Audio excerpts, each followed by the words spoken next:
چیست پرچم؟ افتخار ملت است. چیست پرچم؟ اقتدار ملت است. جز پرچم نیست تاجیک را نشان. چیست پرچم؟ احترام ملت است.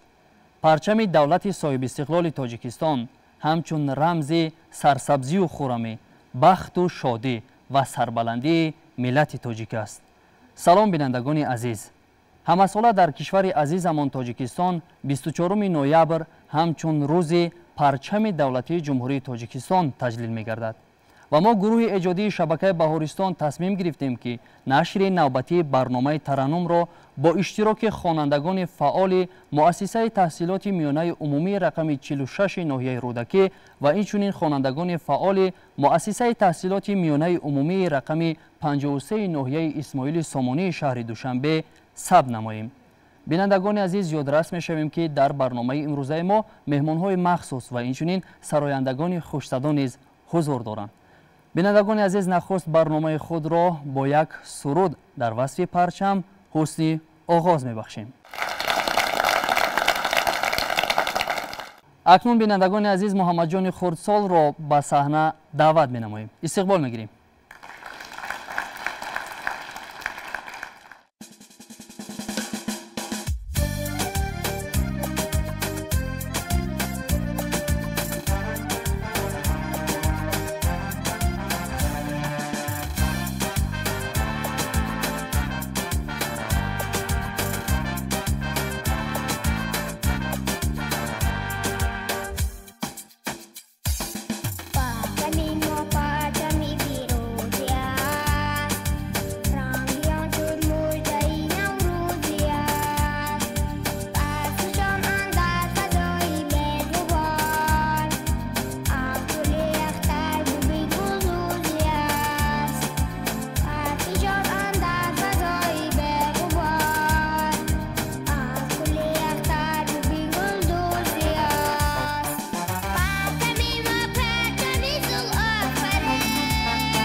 بینندگان عزیز، اکنون برای صحبت ما به صحنه دعوت می‌نماییم نورمتزاده حسن، کارمند انستیتوت تاریخ، باستانشناسی و مردمشناسی به نام احمد دانشی، اکادمیای ملی علم‌های جمهوری تاجیکستان. استقبال می‌کنیم.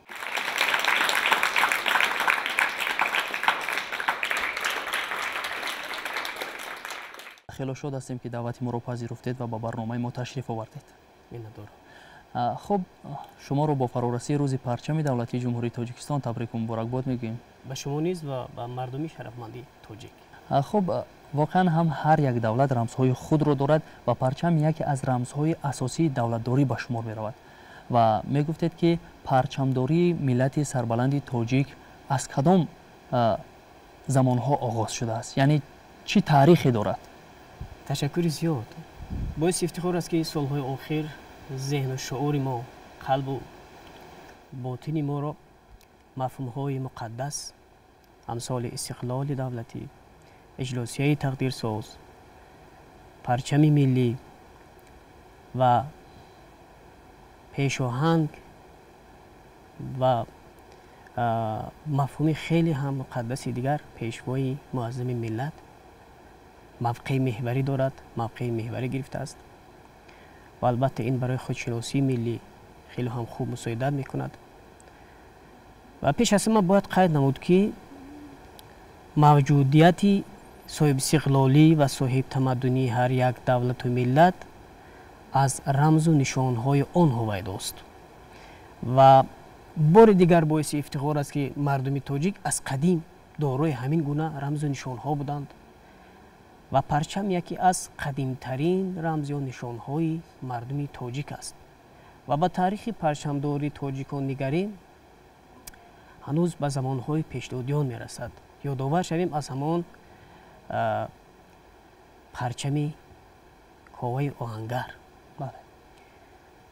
و با مفهوم خودی پرچم نگریم البته مفهوم های گوناگون رو در بر می گیرد و در فرهنگ زبان تاجیکی با نام های زلف و کاکل آمده است، اما باز هم منطقتر نظر کنیم به مفهوم پرچم، این همون اصطلاح قدیمی پارچرم است. پارچرم کاوه آهنگر که نخستین پرچمی اجدادان ما را تشکیل کرده بود. و مفهوم دیگری آن با نام درفش است که درفش هم مفهوم های گوناگون رو دارد و همین گونه در سرچشمه های تاریخی تا با امروز آمده است.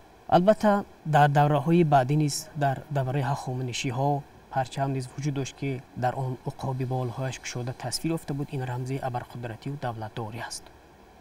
بعدا در مرحله های گوناگون در دوره ساسانیان، چی طوری که معلوم است فرهنگ زردشتی در دوره ساسانیان خیلی ظهور و رشد کرده بود و همین پرچمداری ساسانیان عنصرها و رمزهای فرهنگ زردشتی را دارا می باشد.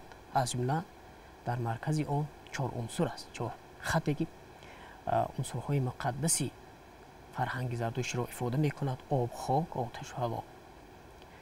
و در بالای پرچم ساسانیان مرغ هما، این هم یکی از مرغ‌های پرنده های اساطیری و رمزی در تاریخ مردم تاجیک هویت است و شهادت می دهد. همین گونه در مرحله های گوناگون تاریخ تا زمان ما پرچم رسیده است و در دوره امارت بخارا هم بود، چه دوره که معلوم است رمزهای گوناگون داشت. مثلا از سلطان ذل الله، یعنی پادشاه خانه سایه خدا است، با نوشتجات ها و ستاره و هلال تصویر افته بود و همین گونه رمزها. اولین پرچمداری و مبارزه بر ظلم و ناعدالتی با کوه آهنگر ربط می‌دهند. خب در این موضوع کمی حرف بزنید. تشکر زیاد. و چه طوری که معلوم است حکیم فردوسی، یعنی ابوالقاسم فردوسی، در انعکاس تاریخ و فرهنگ خلق تاجیک با نوشتن شاهنامه بیزوال خدمت‌های بزرگ کرده است و معلوم است که شاهنامه از 2 قسم اساسی، یعنی اساطیری و تاریخی عبارت است که پرچم نخستین ما در قسمت دولتداری اساطیری تاجیکان معلومات داده شده است. یعنی در شاهنامه در این باره در باره پرچم و پرچمداری تاجیکان مخصوصا پرچم کاوه آهنگر معلومات های خیلی هم دقیق و واضح آورده شده است. و البته این پرچم و تاریخ پرچمداری که نخستین است از جانب دیگر رمزی است و این کاوه آهنگر قهرمان، یعنی مبارز راه عدالت و عدل و انصاف است که به یک قوه بدی مبارزه میبرد، یعنی با نام ضحاک. یعنی معلوم است که ضحاک یک نفری بود که به خاطر آسایشی خود، به خاطر نیازهای جسمانی خود چیکار میکرد؟ هر یک جوانی رو چیکار میکرد؟ هر روز مغز سری جوانی رو میخورد، بعد مارهای اون میخوردن، بعد آرامش میافت. یعنی از دو کتف اون مارها برآمد. البته اینها رمزی و اساطیری هستند، ولی این معنای آن دارد که تاجیکان همیشه از قدیم صلحخواه و صلحجو بودند و همیشه به مقابلی بدی و به مقابلی مثلا اندیشه های اهریمنی مبارزه می بردند و در روند تاریخ همین گونه قوه ها بسیار یاد شدند و همین گونه ریشه های صلحخواهی تا به امروز ادامه دارد. تشکر استاد. خوب، پرچم در خود چی رمزی دارد؟ با چه خاطر ما همیشه پرچم رو میبرداریم؟ در همه کار باید در دستمون پرچم باشد. چنانه که قبلا یادآور شدم، پیش از همه رمزی خودسالاری است، رمزی مستقلیت است، رمزی ننگ و ناموس وطنداری است، رمزی خودآفری است. البته هر یک پرچمی که هست وابسته به مضمون، وابسته به رنگ، وابسته به همون نشانه هایی که در خود تجسم کرده است، رمزهای گوناگون افاده میکند. مثلا در بینید پرچمایی که تا زمانی ما آمده رسیدند، در دوره شوروی بعضا رمزهایی بودند که وابسته به همون ساختی همون سیاسی همون دوره بودند، ولی پرچمی که در دوران استقلال در اجلاسه 16 شورای عالی جمهوری تاجیکستان 24 نوامبر سال 1992 قبول کردیم، کلاً و مضموناً تاریخ و فرهنگ جاندیساری و آن همه پیروزی مردم تاجیک انعکاس میکند. تشکر. خب ما از بچه ها میپرسیم که آیا درباره رنگ های پرچم ما و آن رمزهایی که در پرچم ما انعکاس یافتند معلومات دارند؟ مرحمت. پرچم خوشرنگ ما جلوه شادی فضا، ما سوی فردا رویم تحت تو ای رهنما، رنگ بسا سرخ تو لایق صد گفتگو، رمز دفاعی وطن حامی بختی نکن، رنگ سرخ مبارزه و جانیسارکنی های خلق، رنگ سفید بخت و اقبال سفید، رنگ سبز سعی و کوشش ساکنان بر آباد و زیبا و سبز و خرم گرداندن وطن. احسن و آفرین. خب اکنون شما پرتر شرح می‌دهید وابسته به آن رنگ هایی که انعکاس شدن در پرچم ما. تشکر زیاد.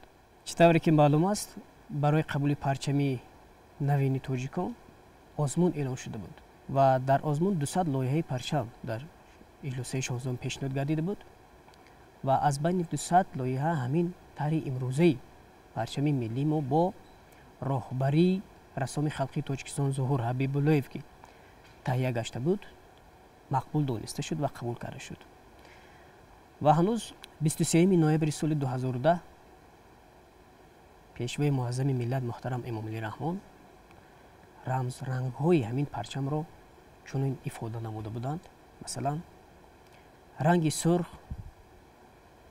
مبارزه و جانیساری های خلق تاجیک برای صلح و آزادی، رنگ سفید بخت و اقبال سفید، خب رنگ سبز سرسبزی و خرمی و ابد قدرتی دولتداری تاجیکانه افاده می کند. و آن تاجی که در بین پرچم ما جایگیر شده است آن چی رمزی دارد؟ خب تاج و 7 اختری که در مرکز پرچم افاده شده است، این تنتنه و شاهدی تاریخی دولتداری تاجیکانه اثبات می کند، شهادت می دهد. یعنی این نشان می دهد که مردم تاجیک از قدیم دولتدار بودند و صاحب پرچم بودند و امروز هم هستند، آینده خواهند بود. بله. پرچم واقعا هم تجلیل روز پرچم چه خصوصیاتی دارد؟ تجلیل روز پرچم پیش از همه برای تحکیم خودشناسی جامعه به نهایت خدمت کلان می کند. ما هر وقتی که لحظه به لحظه از این سنه وقتی که یادآور می شویم، چطوری که معلوم است روز 24 نوامبر هر سال روز پرچم ملی جشن گرفته می شود، وقتی که یادآور می شویم حتما از تاریخ آن یادآور می شویم، از رمزهای آن یادآور می شویم، از ما نسل‌های ما می آموزند و همین نشان و باعث احترام و افتخار ملی ما می گردد. پیش از همه باعث احترام و باید باعث احترام باشد، چون که این مقدسترین یکی از مقدسترین رمز ماست و باعث افتخار است. یکی از تنتنه‌های دیگری ما مثلا سال 2011 در بلندی 165 متر قامت افروختن پرچم ملی ما، اینم باعث افتخار است که در جهان بلندترین پرچم قامت افروخت اولین بار در مرکز پایتخت. تشکر. واقعا هم هر نفری که در دست خود پرچم میگیرد حس وطن دوستی، خودشناسی، خودآگاهی و غرور ملی در آن پیدا می شود و هر لحظه که بسیاری انسان ها رو میبینیم که وقتی پرچم بردارن اشک شادی از آنها جاری می شود از چشمان آنها. خب در این موضوع کمی حرف بزنید وابسته به خودشناسی، خودآگاهی و دوستداری رمزهای دولتی. هر کسی که خود رو بیرون از خاک وطن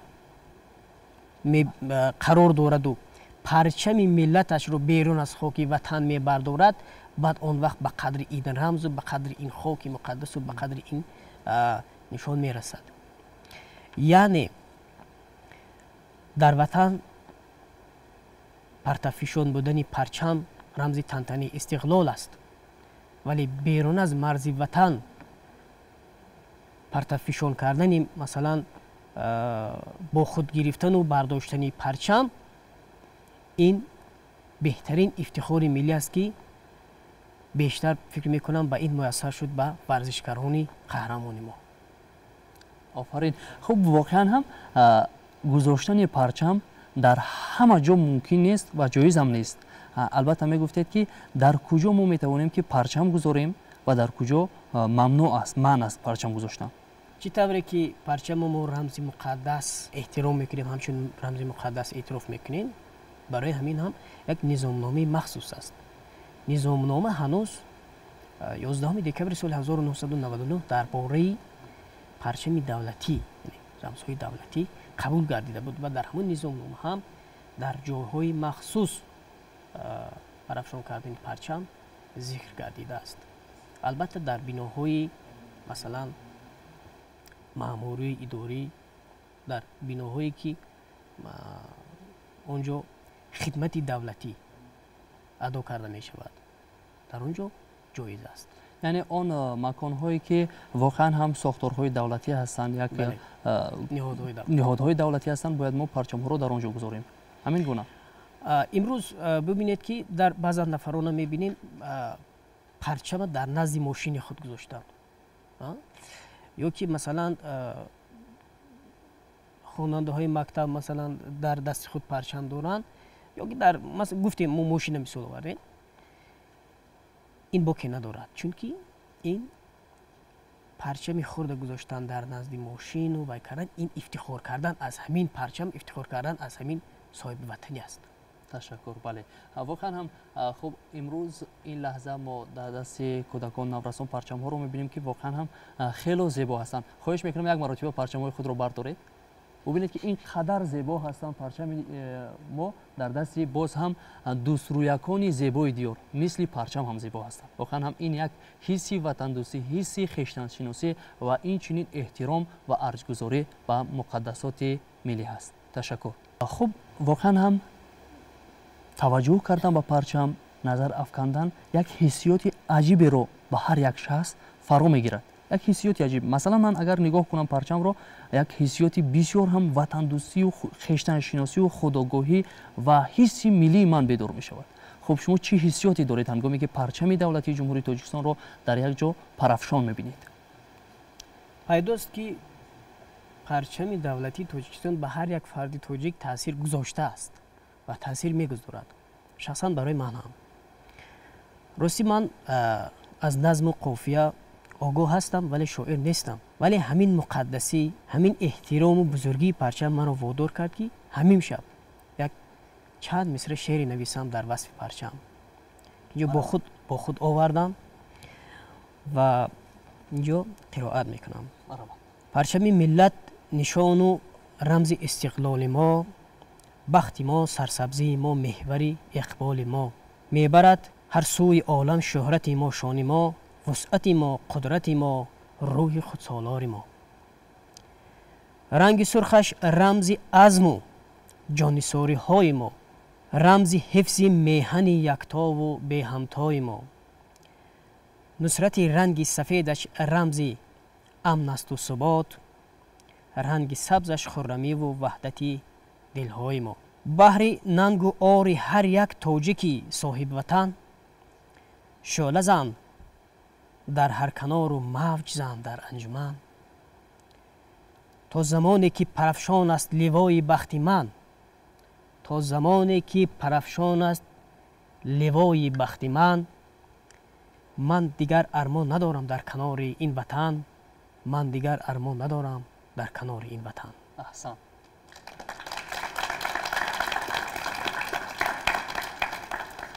تمنا میکنیم که همیشه پرچممون در آسمان صاف و بی‌غبار تاجیکستان عزیزمون پرافشان باشد، هیچگاه سری خم رو نبیند البته پرچم ما و همیشه مردمی سربلند تاجیک، مردمی با فرهنگ و با تمدن تاجیک، مخصوصا کودکان نورسان احترام گذارند به پرچم دولتی، به مقدسات دولتی. خب در آخر صحبت به بینندگان ما چی گفتنی دارید؟ با آرزوی سرفرازی های ملت بگذار پرچم تاجیکستان همیشه پرافشان بود. بینندگان عزیز، یادرس می‌شویم که همصحبت ما بودن نورمتزاده حسن، کارمند اینستیتوت تاریخ، باستانشناسی و مردم شناسی اکادمی ملی علوم‌های جمهوری تاجیکستان. خب بار دیگر خوش آمدید.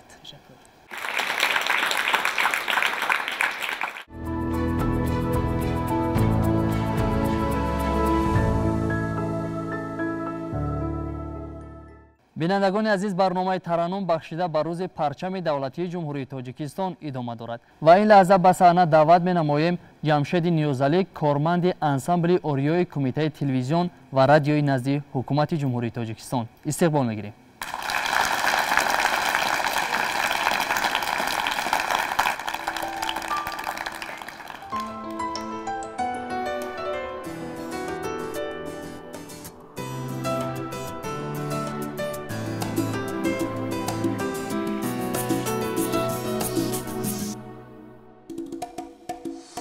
قصه جاویدانی جاویدانی، یک قلم رویش، یک کشور جوانی، یک خیابان خنده، یک عالم امانی، جنتی امروز و فردایی درخشان. تاجیکستان تاجیکستان تاجیکستان، سرزمینم گلفشانم تاجیکستان.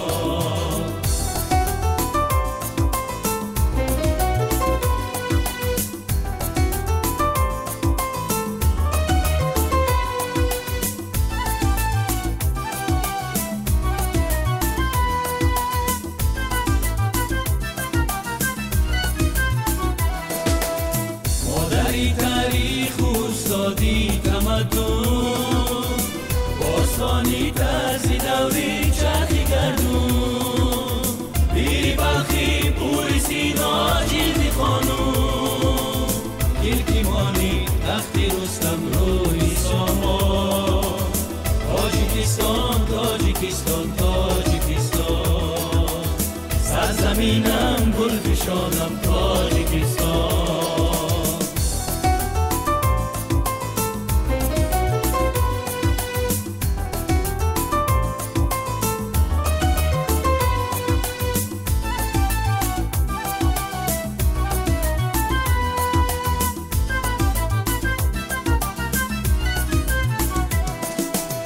زنگی اول در سایی بولواری، کوه ها استادی فنی استواری، مکتبی آینده سازی بولداری، نوری راغون قصد ملت نقدی خلقان. تاجیکستان تاجیکستان تاجیکستان،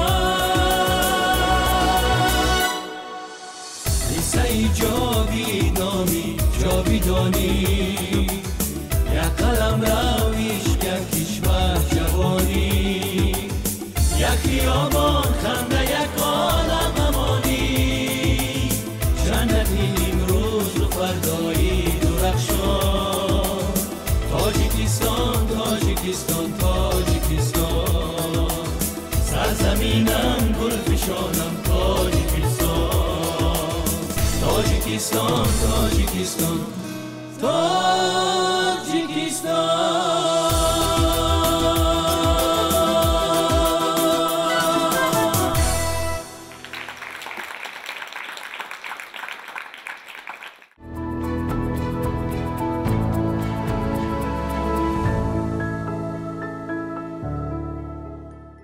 тоҷикистон тӯй дорад, тӯи базму ифтихор, тӯи истиқлолу тӯи давраи авҷу барор. бинандагони азиз, дар барномаи мо хонандагони фаъоли муассисаҳои таҳсилоти миёнаи умумӣ иштирок доранд. ин лаҳза барои қироати шеърҳо дар васфи ватан Тоҷикистон ва дар васфи парчами давлатии ҷумҳурии Тоҷикистон навбатро ба хонандагон медиҳем. хуб, марамад. парчами миллат оинасон аст, асрори миллат дар он ниҳон аст. парчами миллат тобад чу ахтар аз кавкабонаш кишвар мунаввар. парчами миллат бас бебаҳои ангуштари бахт дар дасти мои. парчами миллат рангобаранги пайки ҷасорат номусу нанги. парчами мо худсари болои миллат гашта аст, қудрати озодагонро авҷи ҳиммат гашта аст. ин нишони фатҳу рамзи ковиёну рустам аст, парафшон дар осмони авҷи саодат гашта аст. офтоби беғубори осмони иттиҳод, нур офар то абад андар ҷаҳони иттиҳод. ин хуни кист? хуни ману туст, хуни мост. ин хуни абисто, хуни дили бесутуни мост. ин хуни офтобу маҳ, ин хуни оташ аст. ин хуни рустам, хуни кай, хуни сиёвуш аст. миллат камар басид чу дар кори ҳақ бубаст, хунаш ба рӯи парчамаш ранги шафақ бубаст. пораи сангат ватан як пораи ҷони ман аст. меваҳои хушкутар зебанда бар хони ман аст. шукриязон мекунам чун зодаи хоки туам, ҳар гиёҳу сабзаат доруи дармони ман аст. ифтихор аз кишвару аз сарвари бонангу ор, ин ҳама тоҷи сару пайванди имони ман аст. сарвату моли ҷаҳон дар пеши ман арзанда нест, як кафи хоки ватан ганҷинаи кони ман аст. дар кафи пешсаф парчам аст, аз матои ҳадаф парчам аст. эътибору шараф парчам аст, халқи моро ба каф парчам аст. ҷилвааш ҷилваи болҳост, ҷилваи мурғи иқболҳост. боли парвозҳо парчам аст, фахри сарбозҳо парчам аст. як тоза биҳишти тарабафзост душанбе, дунёи муроди ҳамаи мост душанбе. шаҳрест шукуфону хиромону гулафшон, дунёи муроди ҳамаи мост душанбе. фонуси шаби шоири бедори душанбе. ба сӯи хас равон шавад, нахи мизони хас равад. яке расад ба хотирам, калобаҳои модарам. ватан, ватан, ватан, ватан, манам ба ту тани батан. касам агар касе туам, хасам агар хасе туам. вуҷуди туст аз ду тан, тани замину ҷисми ман. ману туем ҳамбадан. ватан, ватан, ватан, ватан. ای سمرقند و بخارایم وطن، ای دوشنبهی دلارایم وطن. ای شکوه قله لعلی بدخش، ای نشانی سنگ خارایم وطن. پرچمی آرمانی تاجیک، شعله ایمانی تاجیک، آتشی وجدانی تاجیک، سر زده از جانی تاجیک. تاجیکستان مظهر من، سرزمینی کمزمین.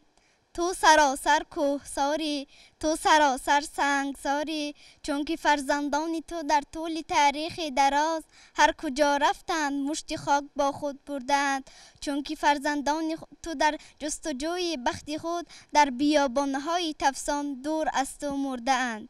ما خلقی آزاد در ملک آباد، با پرچمی بخت خوشبخت و دلشاد.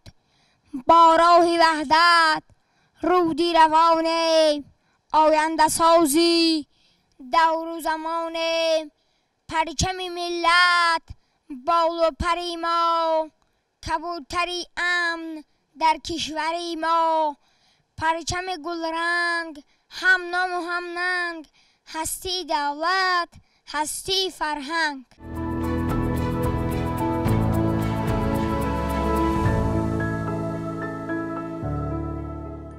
ذکر دل من همیشه نام وطن است اوراد زبان من کلام وطن است من واصف عشق وطن محبوبم فهرست کتاب من مرام وطن است بینندگان عزیز برنامه ترنم بخشیده بر روز پرچم دولتی جمهوری تاجیکستان ادامه دارد و این لحظه ما برای صحبت دعوت می نماییم غالب آزمون جمهوریوی فروغ صبح دانای کتاب است نازنین شهرت.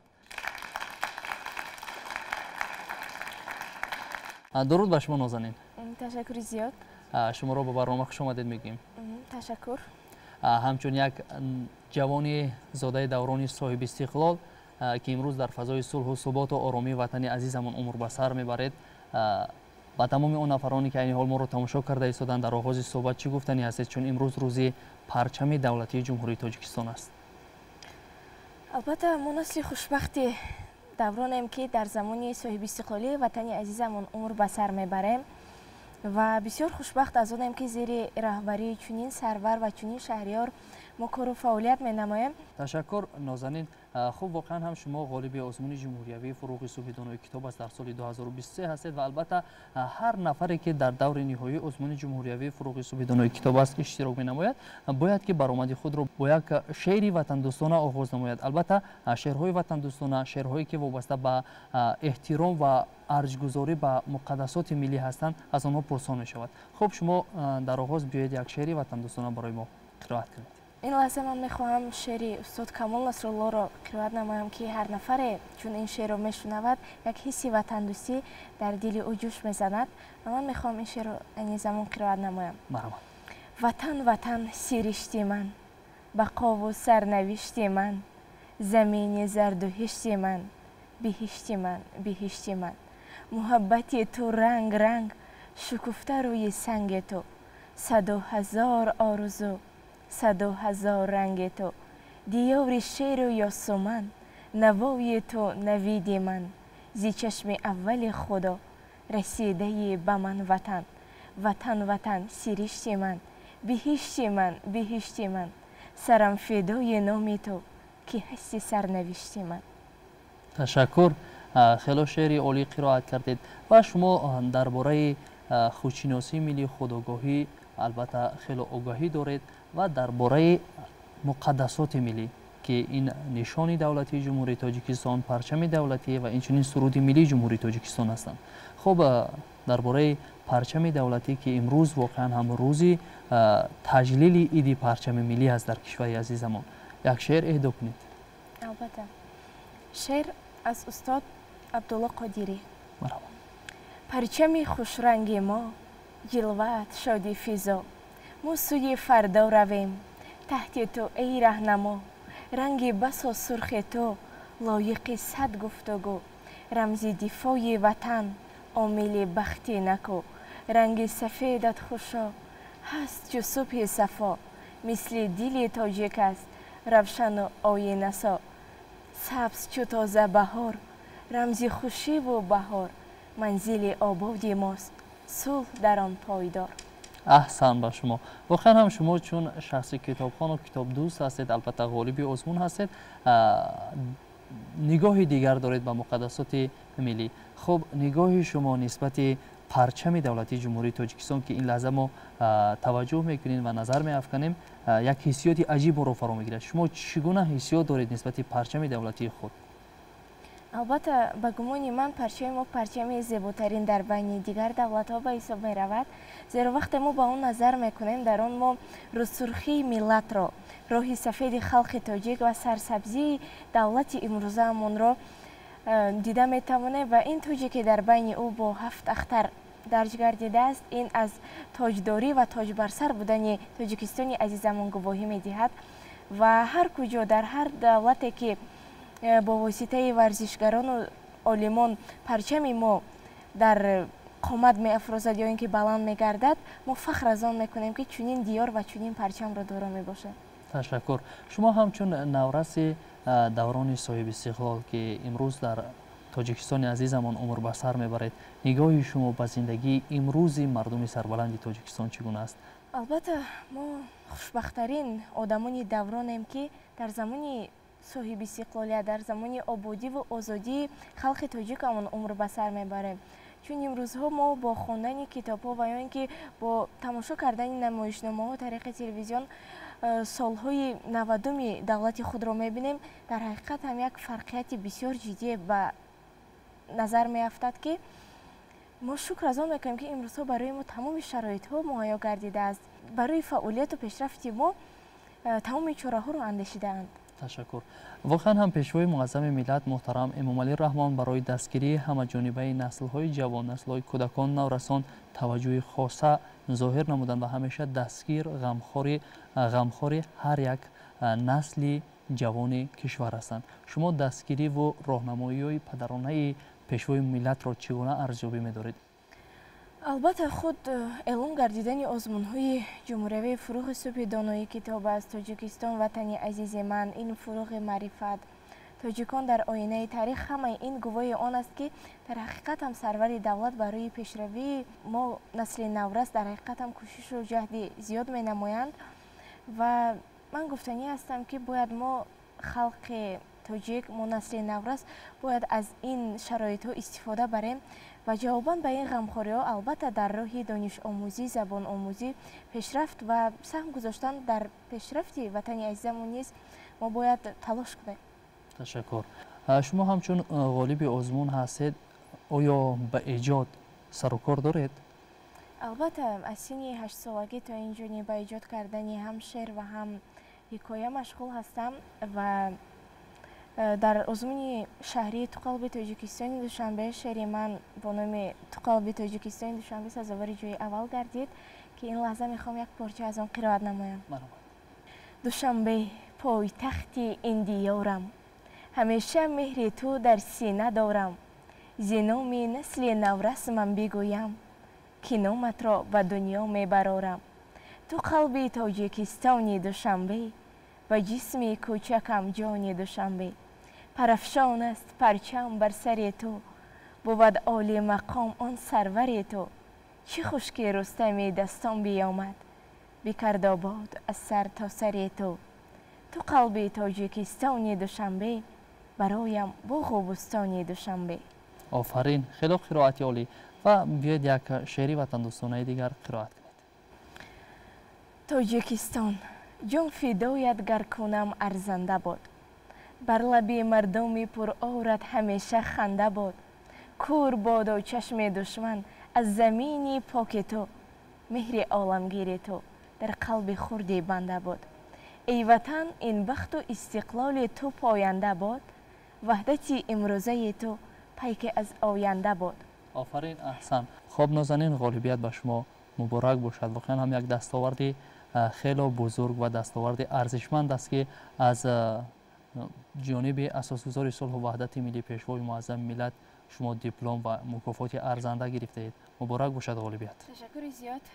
شما در آخری صحبت به همه آن نفرانی که عین حال ما را تماشا کرده ایستادند چی گفتنی ها دارید؟ البته به تمام خلق تاجیک این روزی فرخنده پای را مبارکباد گفتنی هستم و چون پرچم یکی از مقدسات بهترین ملت ما به حساب می رود، بسیار شاد هستم که این روز را ما تاجیکان در با چنین یک شهامت خاصه جشن میگیریم و گفتنی هستم که ما باید هر یک از ما کوشش کنیم که تا پرچم ما روز از روز باز هم در عرصه جهانی بلندتر پرفشان گردد.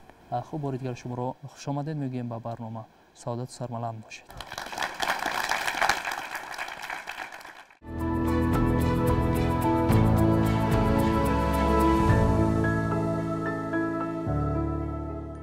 بینندگان عزیز، برنامه ترنم ادامه دارد. بخشیده بر روز پرچم دولتی جمهوری تاجیکستان این لحظه ما برای خوشحالی شما به صحنه دعوت می‌نماییم هنرمند جوان امیرجان مرادوف. استقبال می‌گیریم.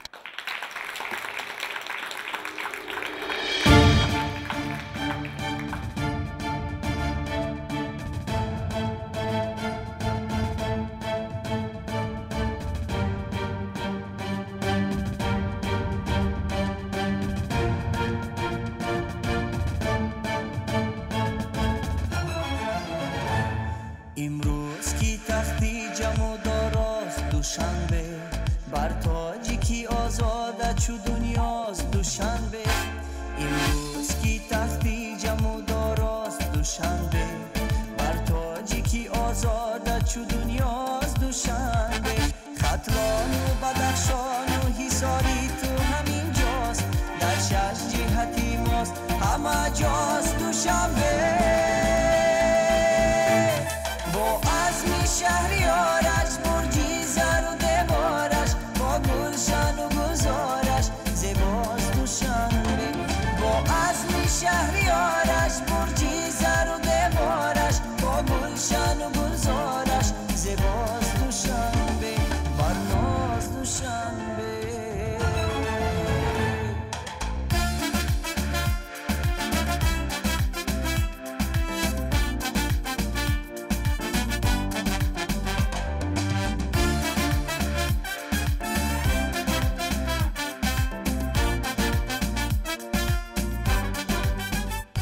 شبهاش که روشن دری آینده مایند دیروزه و امروزه و فرداست دوشنبه شبهاش که روشن دری آینده مایند دیروزه و امروزه و فرداست دوشنبه اینجا من و تو محو شود در طلبی ما از ماست و با ماست و در ماست دوشنبه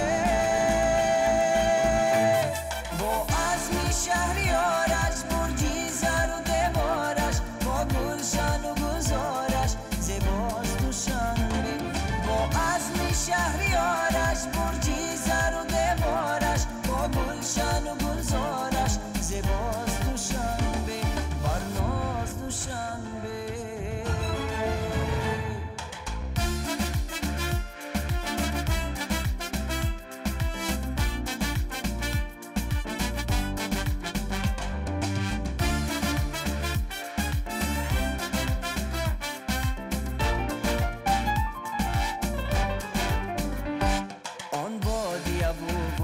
اگر منزلی تنهاست جولانگهی مجموعه دل هاست دوشنبه آن وادی ابو وادی اگر منزلی تنهاست جولانگهی مجموعه دل هاست دوشنبه این جای پناهی و آسود قدمی نیست هشدار که ما را حدی اعلاست دوشنبه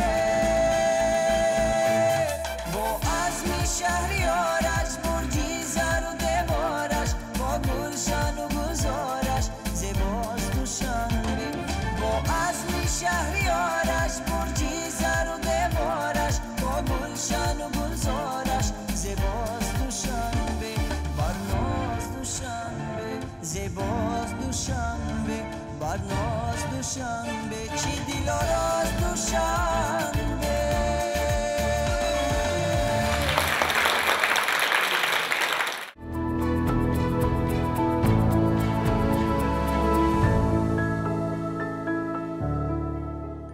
تاجیکستانی عزیزم بخت و احسانم تویی سرزمینی پرسخا و مادر جانم تویی. بینندگان عزیز برنامه ترنم از پیشنهاد شما بخشیده بر روز پرچم دولتی جمهوری تاجیکستان و این لحظه به صحنه میخوانیم شاهین بیکوف فیروز کارمند انستیتوت تاریخ باستانشناسی و مردم شناسی به نام احمد دانش اکادمی ملی علم‌های جمهوری تاجیکستان استقبال میگیریم. شما رو با برنامه خوش آمدید میگیم. تشکر.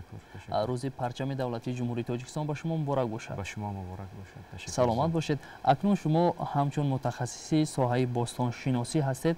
من سر اول میخواستم که نخست پرچمداری تاجیکان نخست پرچم در کجا پیدا شده است؟ باعث افتخار است که ما امروز در جشن پرچم در حضور خوانندگان در حضور دادرکان و خواهرکان دوست رویه قرار داریم و این برای ما افتخار است. پرچم یا درفش که در نیاگان ما معلوم است خیلی تاریخ کهن دارد، خیلی تاریخ قدیمه دارد. تاجیکان تاریخ خیلی کهن دارند و در سرزمین حوض مرکزی هنوز از قرن عصر سنگ زندگی نمودند، سکونت داشتند و در تمام دور و زمانهای تاریخ اینها از این سرزمین بیرون نشدند و مردم بومی این منطقه می باشند. خوانندگان باید دانند که پنجکент قدیم یکی از یادگاری‌های نادر تاریخی است در تاجیکستان که سال 1946 از جانب یاکوبوفسکی، بعدتر از جانب محققان، از جانب بلینیتسکی، از جانب مارشاک و دیگر باستانشناسان از سال 1946 تا هنوز در اینجا کارهای حفریاتی ادامه دارند و در اینجا از همه بازیافت نادر این دیوارنگاره ها هستند که امروز در ارمیتاژ دولتی قریب چند تالار تا 10 تالار بخشیده شدند به همین دیوارنگاره پنجکент که در آنها کارنمایی ها، داستان های گذشتگان ما، آریایی ها تصویر یافتند، از جمله سیاوشنامه و رستمنامه و همه اینهایی که در حصر 5 آفریده شدند در انمی دیوارنگاره انعکاس یافتند و جالب آن است که در بین همون سوارگانی که در دیوارنگاره های پنجکent تصویر یافتند در دستشان درفش است، پرچم است در دست آنها. این نفران حرکت میکنند، منظره جنگ تصویر یافته است و در همین منظره جنگ در دست سوارگان پرچم است، در دست چند سواره پرچم است. باز در دیگر جایها نیز آنها در یک جای نشستند لیکن پرچم در دست آنها است. این چی چیز را یعنی این انعکاس میکند؟ البته این از آن درک میدهد که تاجیکان در همان دوره ها هم صاحب دولت بودند، صاحب پرچم خود بودند و پرچم را مقدس میدانستند و در تمام مبارزه ها، در تمام آن نبردهایی که البته تاجیکان اشتراک میکردند وقتی که دشمنان وارد میشدند، به مقابل آنها وقتی که مبارزه میبردند، وقتی که به مقابل آنها میجنگیدند، آنها در دست خود پرچم داشتند و با پرچم این رمز غلبه است، رمز پیروزی است. و چیز دیگر را باید در اینجا ما قید کنیم که انا این داستان ها و این کارنمایی هایی که در همین دیوارنگاره های پنجکent تصویر یافتند با درفش، اینها بعد 5 عصر، بعد 500 سال از جانب فردوسی اینها به نظم در آورده شدند و فردوسی در شاهنامه نیز درباره درفش اگر خوانندگان گرامی، من به شما توصیه میدم که شما شاهنامه خوانی کنید و در شاهنامه درباره درفش، درباره بزرگداشت آریایی ها بسیار چیزهای زیاد هستند. اگر شما شاهنامه خوانید، شما حس ملی، حس وطن دوستی در شما بازم زیادتر می شود و درباره درفش در شاهنامه آمده است که وقتی که کاوه به مقابل ضحاک به مبارزه میخیزد، البته این یک چیزی رمزی است، این رمز مبارزه نیکی با بدی است. ضحاک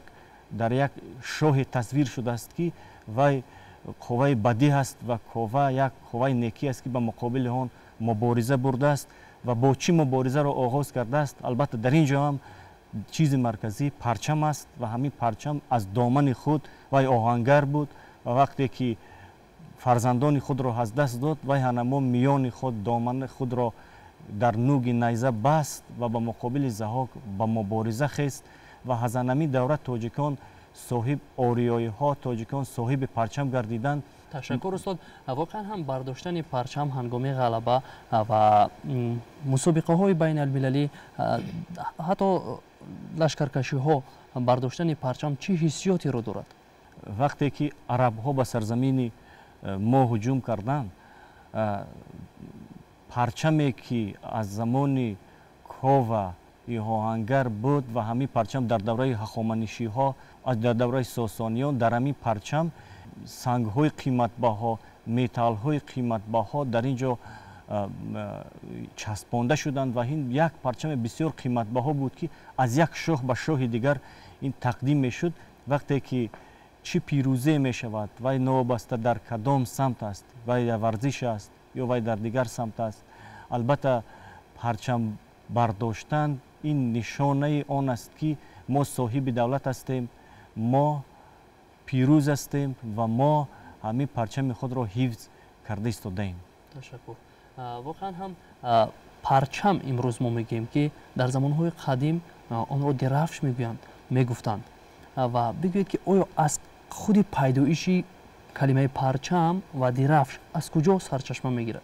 البته درست است، این بخش البته با تعلق دارد به زبانشناسان، آنها خوبتر این عباره هایی که هستند، این کلمه هایی که هستند، درفش و پرچم و امروز بعضی بایرق میگن که البته این نادرست است، این کلمه از ریشه ترکی دارد، لیکن خوبترش ما باید درفش گوییم. برای این از در شاهنامه خیلی زیاد دچار آمده است که در باره درفش سخن رفته است. برای این به فکر من خوبتر است که همین درفش میگم. تشکر. واقعا هم هر یک پرچم حجم و اندازه خود رو دارد. درباره حجم پرچم ها حرف میزنیم، صحبت میکنیم. امروز ما پرچم داریم، مثلا حجمش چگونه است؟ به چه خاطر این رو یک حجم معین؟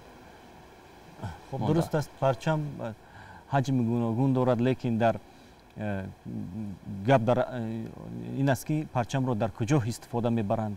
لیکن باید خاطررسان کرد که پرچمی از همه بزرگ ما داریم، تاجیکان داریم، در تاجیکستان است که این نشانه بزرگداشتی انحنه آریایی ها نیاگان خلق تاجیک است که امروز در افغانستان هستند، در ایران هستند، در تمام دنیا تاجیکان هستند، تاجیکان تمام دنیا، لیکن مرکز این تاجیکستان است و پرچم این یک پرچمی که امروز خیلی پرچمی از همه بلند است. تمام خوانندگان میدونند در تاجیکستان یعنی همین پرچم این نشانه هون است که خلق تاجیک این بزرگ داشت، همین پرچم را از همه چیز مقدس حساب میکند، صاحب دولتداری است. واقعا هم من باوری کامل دارم که تمام کودکان نورسان، تمام مردم سربلند تاجیکستان عزیزمان احترام دارند به مقدسات دولتی، به پرچم دولتی جمهوری تاجیکستان و واقعا هم پرچم این سیمای ملت است و معرفی کننده هر یک دولت در عرصه جهانی است. در این موضوع کمی حرف می‌زدید. تشکر زیاد. پرچم را دوست داشتن، این دوست داشتن وطن است. وقتی که ما وطن را دوست می‌داریم، ما پرچم را دوست می‌داریم، ما نشان را دوست می‌داریم. برای همین من به خوانندگان عزیز، به دادرکان و خواهرکان توصیه می‌کنم که وطن را دوست دارند. من می‌دونم که اینها همه وطن را دوست می‌دارند، وطن دوست هستند و وقتی که اینها وطن را دوست می‌دارند و امروز در دست اینها پرچم است، یعنی البته کسی که به همه چیز نگاه می‌کند البته بسیار خاطر بالیده می شود، بسیار خرسند می شود که امروز نسل نو ما نیز باز در دست پرچم دارد. این نشانه ایاهگری است، نشانه از نو، یعنی چقدر ما در تنفس سالهای زیاد ما در زیر ظلم چی بودیم و استقلالیت به دست آوردیم، این نشانه استقلالیت است. تشکر. خب درباره پرچمداری تاجیکان در زمان صاحب استقلالی کمی حرف بزنید. در زمان استقلالیت وقتی که ما صاحب دولت شدیم، صاحب یک حدود معین شدیم، در جهان ما را میشناسند که ما صاحب دولت هستیم و در جهان حتی در پیش تشکیلات های بزرگ، سازمان های بزرگ جهانی پرچم ما پرافشان است و پرچمی که ما امروز داریم که از 3 رنگ عبارت است. البته پرچم مخصوص است و از دیگر پرچم ها فرق میکند و من فکر میکنم که اون چیزی که امروز حکومت جمهوری تاجیکستان پیشه گرفتند و وقتی که امین بزرگترین پرچم رو در تاجیکستان ساختند و در امروز یک اقدام دیگر است که در تمام مرکزهای مأموری شهر و ولایت ها نیز پرچم تاجیکستان برافراخته شده ایستاده است و این باعث خوشبختی است و من پیشنهادی من همین است که در تمام تاجیکستان، حتی در شهر و دیه ها و در قلعه های بلندترینی که ما داریم، پرچم تاجیکستان پرافشان باشد. تشکر. خب در آخر صحبت با تمام اون نفرانی که عین حال ما رو تماشا دارند چی گفتنی ها دارید؟ من با تمام تماشابینان تلویزیون بهارستان توصیه هان را دارم که پرچم را مقدس نگاه دارند. پرچم این رمز دولتداری ما است، پرچم این پیروزی ما است. ما باید پرچم را مقدس نگاه داریم. تشکر زیاد. بینندگان عزیز، یادرس می‌شویم که همصحبت ما بودن فیروز شاهینبیکوف، کارمند اینستیتوت تاریخ باستانشناسی و مردمشناسی به نام احمد دانش اکادمی ملی علم‌های جمهوری تاجیکستان. ما در اینجا صحبت را با ایشان خاتمه می‌بخشیم.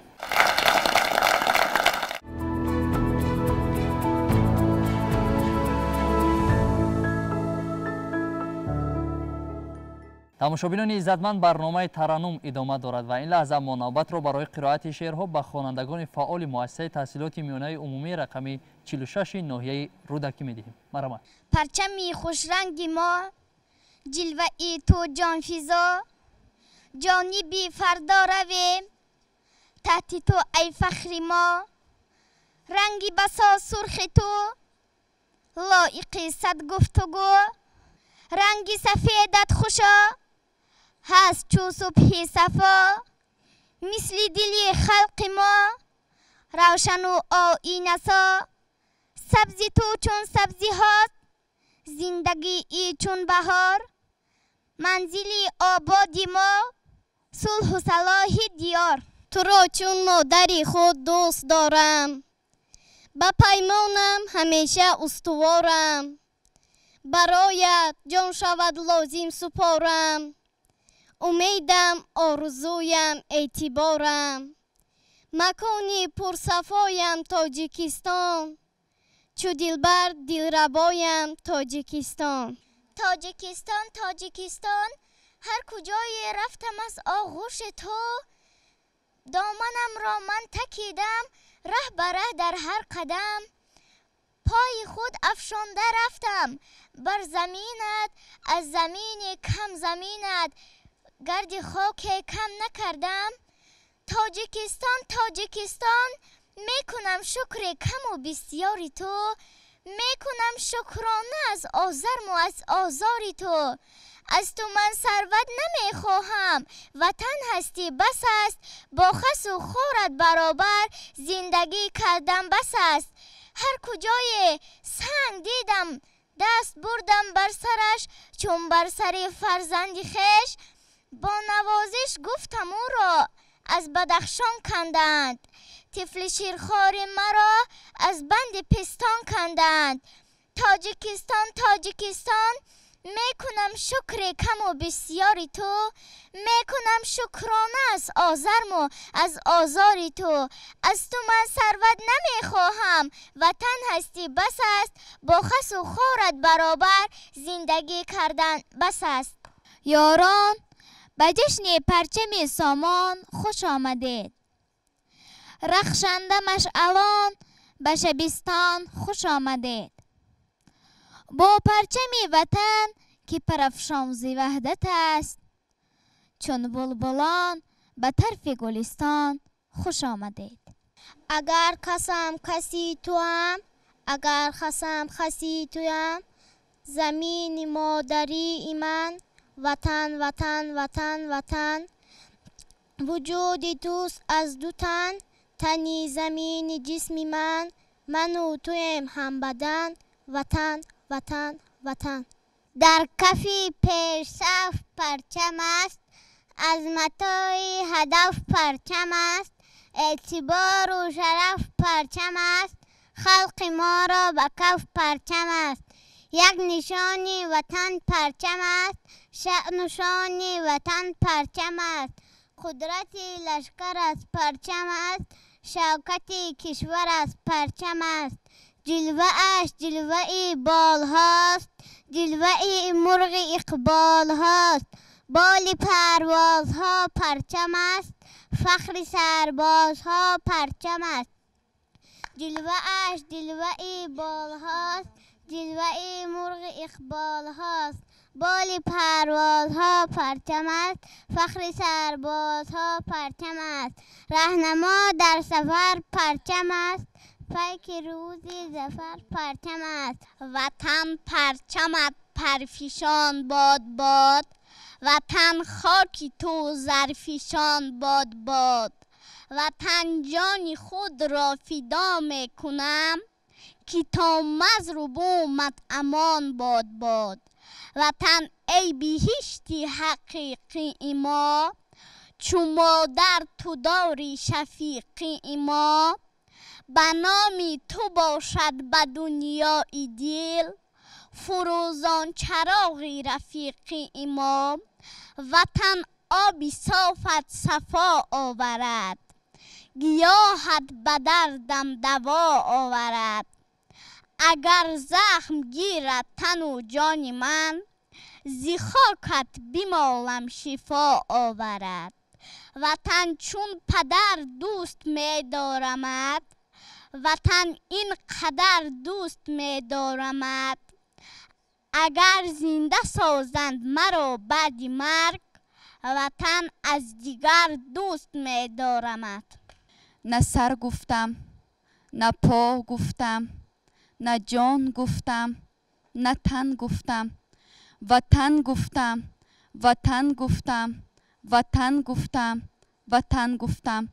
هزاران بار ما گفتم، کسی همدل نشد، اما جهان زید من شورید اگر یک بار من گفتم.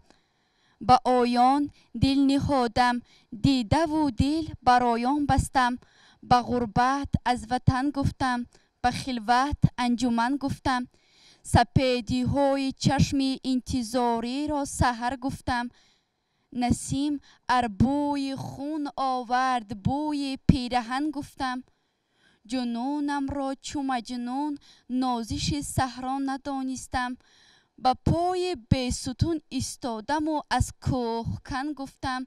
مبادا پشیمان شوم از آن که سخن گفتم. پشیمان نیستم هرگز سخن چون از وطن گفتم. اگرچه برگ و بارم بارها ریخت، همانا تک درختی استوارم. ز شعر ناب الهام خداوند، معانی نکو را انتظارم. شهادت نامه من شاهنامه است، وطن آغاز سبزی روزگارم. لیوای ما، لیوای ما، لیوای پرجلای ما، مقدس و عزیز دل برای ما، برای ما. لیوای ما درفش کاویانی است، لیوای ما فروغ زندگانی است. درفش ما، درفش ما، درفش نور بخش ما، چو پرفشانی می کند، چو گل فشانی می کند. لیوای ما درفش کاویانی است، لیوای ما فروغ زندگانی است. زی رنگ سبزی او جهان چون نوبهار گشته است، جهان زی رنگ سرخ او پر از شرار گشته است. لیوای ما درفش کاویانی است، لیوای ما فروغ زندگانی است. درفشی چاوی آهنگری ای پرچمی ملی، نمادی اعتقاد و باوری ای پرچمی ملی. نمایانی میانی صد هزاران رمز دنیا، شکوهی اصلی ما را منبری ای پرچمی ملی. با دامان تو دیده اخترانت را همه رویم، سماعی بخت ما را اختری ای پرچمی ملی. تو رمز تاجیکستانی به هر یک گوشه عالم، همای بخت بالای سری ای پرچمی ملی. پرچم ما خود سری بالای ملت گشته است، قدرت آزادگان را اوج همت گشته است. این نشانی فتح و رمز کاویان و رستم است، راهنما بر شهره سعادت گشته است. آفتابی بی‌غبار آسمانی اتحاد، نور آفر تا ابد اندر جهانی اتحاد. پرچم ما فیض و رمز دولت است، پرچم ما این لوای ملت است. پرچم ما این درفش ننگ و نام، پرچم ما فیض ما الهام ما. آفتابت شعله افشان، آسمانت اخترستان، اختری من در فضایت تاجیکستان، تاجیکستان. مزرعه سرسبز دهقان، خاکی زرخیز زرافشان، سرزمینی رادمردان تاجیکستان، تاجیکستان.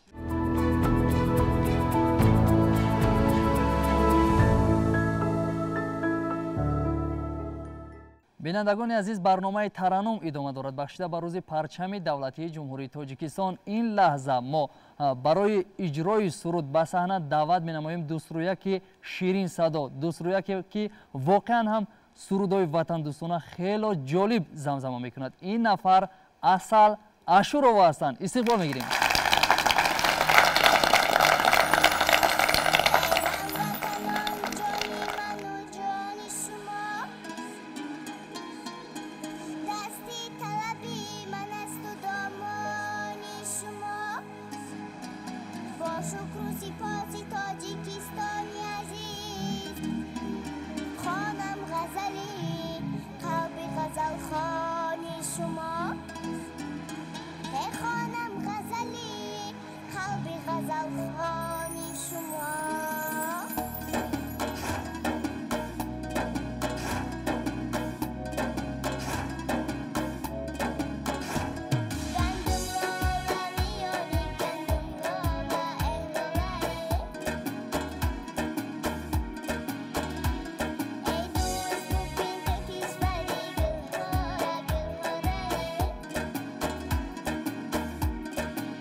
رمز استقلال ملت پرچم است.